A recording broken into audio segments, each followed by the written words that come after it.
Hi అండి. కాకరకాయ కూరని ఎంతో టేస్టీగా చేదు లేకుండా ఎలా చేస్తానో ఇప్పుడు మీకు ఈ వీడియోలో చూపిస్తాను.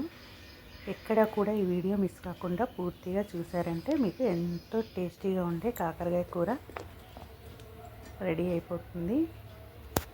చూడండి, ముందుగా కాకరకాయలని నీట్గా కడిగేసుకొని ఇలా చక్రాల్లాగా కోసేసుకోవాలి. కొంతమంది చేదు లేకుండా ఉండాలనేసి కాకరకాయ పైన ఉన్న బుడుపుల్ని కూడా తీసేస్తుంటారు. అవసరం లేదండి, అవి ఉంటేనే మనకి కాకరకాయ కూర టేస్ట్గా ఉంటుంది. చూడండి, బాణీలో తగినంత ఆయిల్ పెట్టేసుకొని ఇప్పుడు మనం ఈ కాకరకాయ ముక్కలన్నిటిని డీప్ ఫ్రై చేసేసుకున్నాం.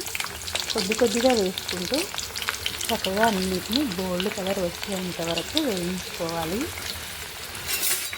ఇలా కొంచెం వేసుకుంటూ ఇవి వేగిపోయిన తర్వాత తీసి ఒక బౌల్లో పెట్టేసుకున్నాం. మీరు ఇలా కానీ కాకరకాయ కూర చేశారంటే ఎంతో టేస్టీగా ఉంటుందండి. అస్సలు చేదు అనేది ఉండదు. దీనికోసం చూడండి, 2 ఉల్లిపాయలు పెద్ద సైజువి, ఒక వెల్లుల్లిపాయని చక్కగా వలిచేసి పచ్చగా దంచి పెట్టేసుకున్నాను. చూడండి, ఇలా వేగితే సరిపోతుంది. కాకరకాయ ముక్కలు అనేవి ఎక్కువగా కలర్ మారొద్దండి. మనకి కాకరకాయలు ఏ కలర్లో అయితే ఉన్నాయో అలా ఉండి మధ్యలో మొత్తం గోల్డ్ కలర్ వచ్చేలాగా ఉంటే సరిపోతుంది. మిగతా వాటిని కూడా ఇలాగే చక్కగా ఆయిల్లో డీప్ ఫ్రై చేసేసుకోవాలి. ఇలా చేశారంటే మీకు కాకరకాయ కూర అంటే ఇష్టపడని వాళ్ళు కూడా చాలా ఇష్టంగా తింటానండి.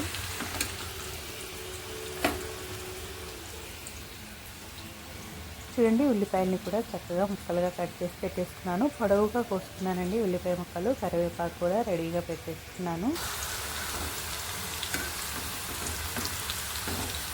అసలు ఈ విధంగా చేసామంటే కాకరకాయ కూర ఎంతో టేస్టీగా ఉంటుందండి. ఇందులో ఎటువంటి పంచదారని కానీ బెల్లాన్ని కానీ యూజ్ చేయట్లేదు. ఇంకా పంచదారకి బెల్లానికి బదులుగా నేను లాస్ట్లో మనం స్టవ్ కట్టేసుకున్న తర్వాత ఒక పావు టీ స్పూను మెంతి పిండి వేస్తానండి. ఎంతో టేస్టీగా ఉంటుంది. మంచి స్మెల్కి అసలు కాకరకాయ కారం ఉంటుంది కదండి, అది మనం వేడి అన్నంలో కలుపుకొని తింటుంటే ఎంతో టేస్టీగా ఉంటుంది. తప్పకుండా మీరు ఇలా ట్రై చేసి చూడండి. ఎంతో టేస్టీగా ఉండే కాకరకాయ కూరని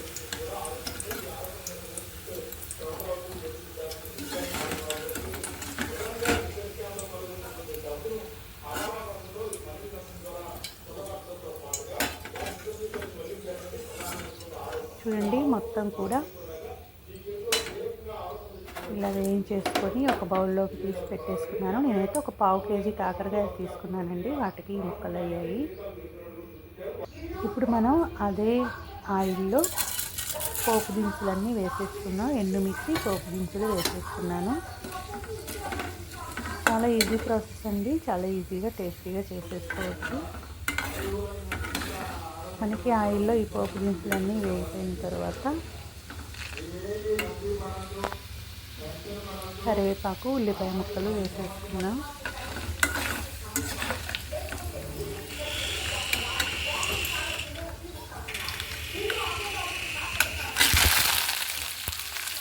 ఉల్లిపాయలు ఒక పెద్ద సైజు 2 తీసుకున్నానండి పావు కేజీ కాకరకాయలకి.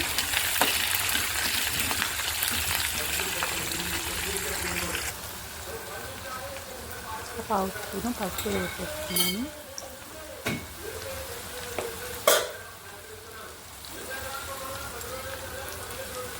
అర స్పూను ఉప్పు వేసేస్తున్నాను.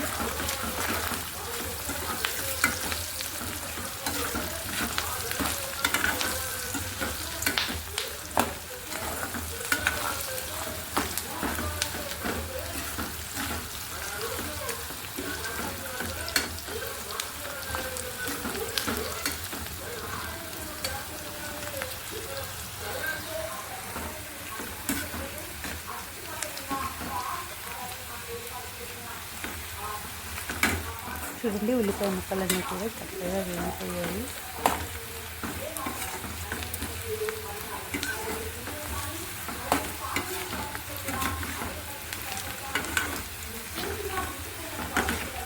కాకరకాయ కూరకి కొంచెం ఆయిల్ ఎక్కువగానే పడుతుందండి.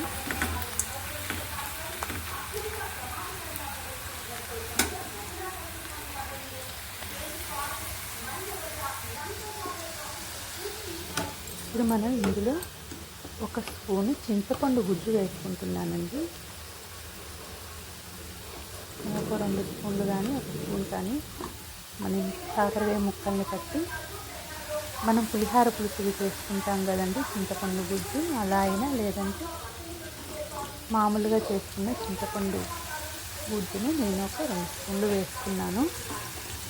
ఈ ఉల్లిపాయ ముక్కల్లోనే వేసుకోవాలండి. ఉల్లిపాయ ముక్కల్లోనే చింతపండు గుజ్జు వేసేసుకొని మొత్తం కలిసేలాగా కలిపేసుకోవాలి.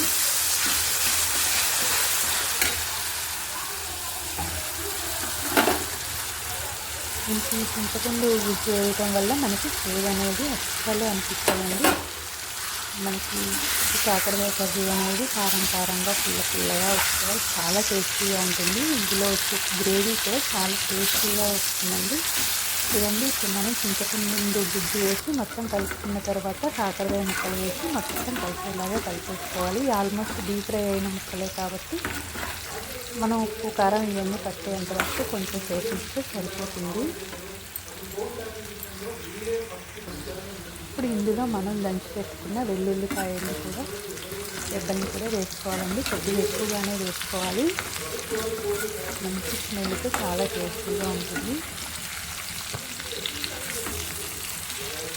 ఇలా వెల్లుల్లిపాయ వేసిన తర్వాత కూడా మొత్తం కలిసేలాగా కలిపేసుకోవాలి.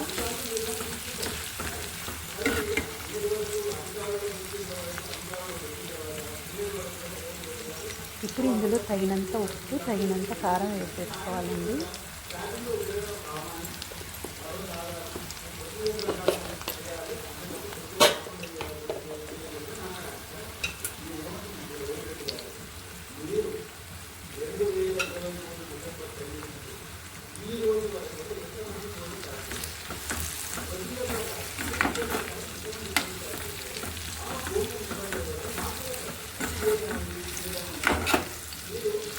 అంతేనండి, ఎంతో టేస్టీగా ఉండి మనకి కాకరకాయ కూర రెడీ అయిపోయినట్టు. ఇది కాకరకాయ కారం అయితే అండి మనకి ఎంతో టేస్టీగా ఉంటుంది.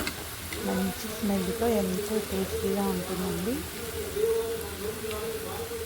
కారం కొంచెం పడుతుంది అనిపించింది.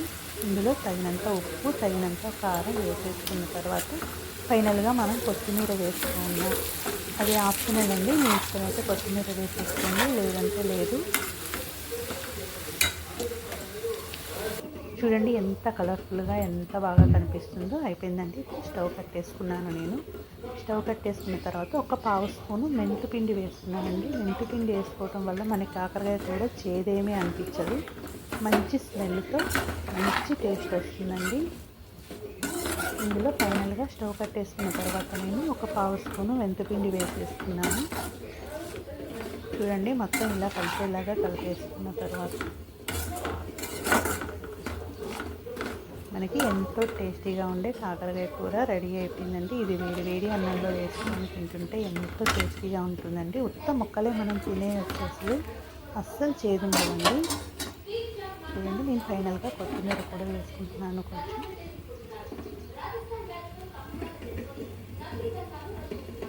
మీరు కూడా తప్పకుండా ఈ వీడియోలో చూపించిన విధంగా ఈ కాకరకాయ కర్రీని ట్రై చేసి ఎలా వచ్చిందో నాకు కామెంట్ చేయండి ఫ్రెండ్స్. మీరు కొత్తగా నా ఛానల్ చూస్తున్న వాళ్ళైతే సబ్స్క్రైబ్ చేసుకోండి, షేర్ చేయండి, లైక్ చేయండి, కామెంట్ చేయండి. చూడండి, కొత్తిమీరను కూడా వేసి మొత్తం కలిసేలాగా కలిపేసుకున్నాను. అంతేనండి, దీన్ని ఒక బౌల్లోకి తీసేసుకున్నాం.